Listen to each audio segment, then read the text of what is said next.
What's up, everyone? We are back, but right now we have Miss Sofie Stay Gold. Now, for me, I have known you for longer than you have known me because we've seen you around the industry. I've worked a couple hair shows that I've always seen you at. So, tell me a little bit about yourself. How long have you been in the industry now? I've been in the industry now for 14 years. And in barbering specifically since 2011. So we know that you have collaborated and you have a product line. Tell me a little bit about what inspired that. Being in the barbershop space, back when I started, it was definitely a lot more male dominated, as you know. And I think in that experience, when we finally had the opportunity to create products, it was pretty much a collective of experiences that each of us all had. And we all agreed that it's a versatile spot now. It's not just a place where guys go to. Women want to be comfortable. And so thinking about products in particular, we wanted to cater to different people, knowing that barbershops do invite a lot of different types of people, and also giving people the flexibility to use products differently than what we traditionally know. So even at this show, just being able to break it down differently and talking to people one-on-one, you can tell like it's just different. It's a different perspective, a different thought process behind using styling products, because for a long time we focus a lot on technical skills, clippers, trimmers, all that stuff. But a lot of times there's not a lot of focus on textures, products, what they do to different hair, and being able to learn that just as much, because they need each other equally. The cut is important because that's what's gonna push the hair to the direction that you want, but also the product itself and knowing how to choose it. Because even, I'm sure you know, when you have a good hair day, you feel fucking good, right? Great. Your hair is doing exactly what you want, the products are acting the way you want, and it changes the way you feel because you're like, it flows together. But if it was just a haircut, it would be flat, right? We use it to enhance the longevity of the style, whether that's in the chair, whether that's them being able to do it at home. So that's kind of the idea, is like we wanted to make something that fits a lot of different types of people while giving them the functionality to use one product or to layer it and make it their own.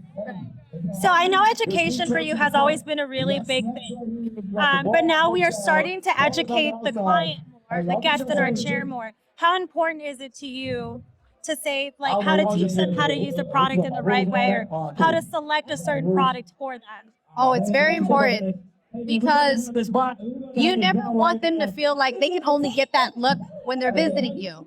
What about all the in-betweens? For some people, that's a week. Some people, 2 weeks, 3 weeks, 4 weeks. So the more you're able to educate them, I think it also makes your relationship with your customers a lot better. And it's something that they're going to remember because you cared enough to teach them how to do it. It wasn't a fear of like, well, I'm only going to make it good while you're here because I want you to come back. What you do for them in those little things is a whole lot more meaningful to that person than just for that moment. For me, it's like, if I never see you again, that's fine, because I know in every single appointment, I'm going to give it my all in every way that I could serve.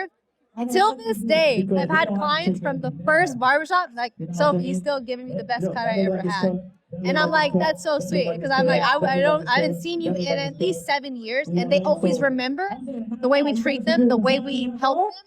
And so I think those things are very personable for us as people who service the community. So if I'm an up-and-coming barber or an up-and-coming stylist, how important is it to me to have the right attitude when maybe I'm intimidated by a haircut that's coming in, or intimidated by a service? What would you say is like an important work ethic? Really, it's going through the process. You have to remember that every single person out there, doesn't matter if you think they're like the best person, they've had a shitty day one. And the only way you get to level 10 is you got to go through level 1, level 2, level 3, level 4, level 5, and work your way up to that process, because unless you go through it, you never learn the lesson that it's supposed to give you. And though there's hairstyles that I remember getting that I've never heard of, but if I didn't try it, I wouldn't learn what I needed to do it to perfect it the next time. Yeah, you're going to mess up. Yeah, you're going to get a bad review. Somebody might complain. But the fact that you're willing to try to do it so that you can get better is far more important than the error in that moment. The shitty moments will only last for a little bit. It's a very short period. But if you can push through it, You Greatness ain't is so unusual. exactly. You won't know until you do it. So I always tell people, like, whether you know it or not, level 1, level 10, there's always more to learn. And the more that you're opening yourself to learn, you realize, shit, there's a lot I don't know. Yeah. So let's bring it back a little bit. So now that, how important is it for like a brand to partner up with like a great distributor or a great partner who also, how do those visions align? I know that now we have Classic Barber Products. We have, I know the Classic family has loved you for a very long time, but how important is it to find yourself partnering with another brand to help push forward? It's a very important because affiliations are important. If somebody has shitty customer service or a bad reputation, that's not what we want to align with. For us, it's very based on intention. We put a lot into building the brand, so we want to make sure that people we affiliate with care about it as much as we do. It helps not only them, but it also helps us, and it should be a win-win relationship. And what I really love about Classic is anybody that I've sent to them to open an account and get products, they've always come back with, hey, they made it really easy for me and the customer service is great. So when I hear those things, it's like, yeah, these are the perfect people you want to partner with because you want people to care about it the way you care about it. Having that partnership is important that both people are feeling that way because if not, the alignment's not there and it's just bad business, right? So we just want to make sure that we're always aligning with people who can appreciate what you appreciate. So, if you have one piece of advice for an up-and-coming barber, someone who is like brand new to the industry, maybe their first year coming out of school, they know the passion is there. What's a few words you can say to kind of keep them uplifted through those hard, kind of broke times, right, in the very beginning? I would say is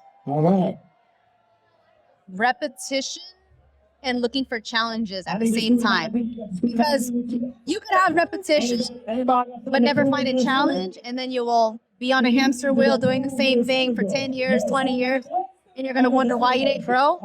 But if you're doing repetition and looking for challenges and doing something a little bit more difficult every day, I feel like those are the things that will build your confidence, that will build your versatility as a barber. And I believe those are the things of a road of uncertainty that will allow you to grow the most. Awesome. Yeah. All right, my last question, right? Okay. Recommend us a book to read, Sofie, because we know you're an avid reader. This is like my personal question I ask her every time I see her. So for most of the majority that are probably watching this, if I could give 3 books on self-awareness, because that's truly the key to grow as an individual, that makes you a better barber, a better person, a better friend, a better girlfriend, boyfriend, whatever it is. But the first book I would say is to introduce self-awareness is The Subtle Art of Not Giving a Fuck. I feel like that's a good intro into like understanding what that means. The self-doubt, the shit we tell ourselves that stop us from doing things. That's a really good one. The second one would be Unfuck Yourself. Did you read that one too? Okay. Yeah. And third, if you want to take it a little bit deeper, a book called Who Says You Can't, You Do. I feel like that covers a few different lanes as far as like self-doubt, your thought process, and a bunch of a couple different things that I remember. But that one, in that order, is the way that I would go. Well, thank you so much for stopping by our Classic interview house. We are so happy to have you again. Thank you. And we look forward to seeing you every time we see you. Appreciate it. Thank you guys. Thank you.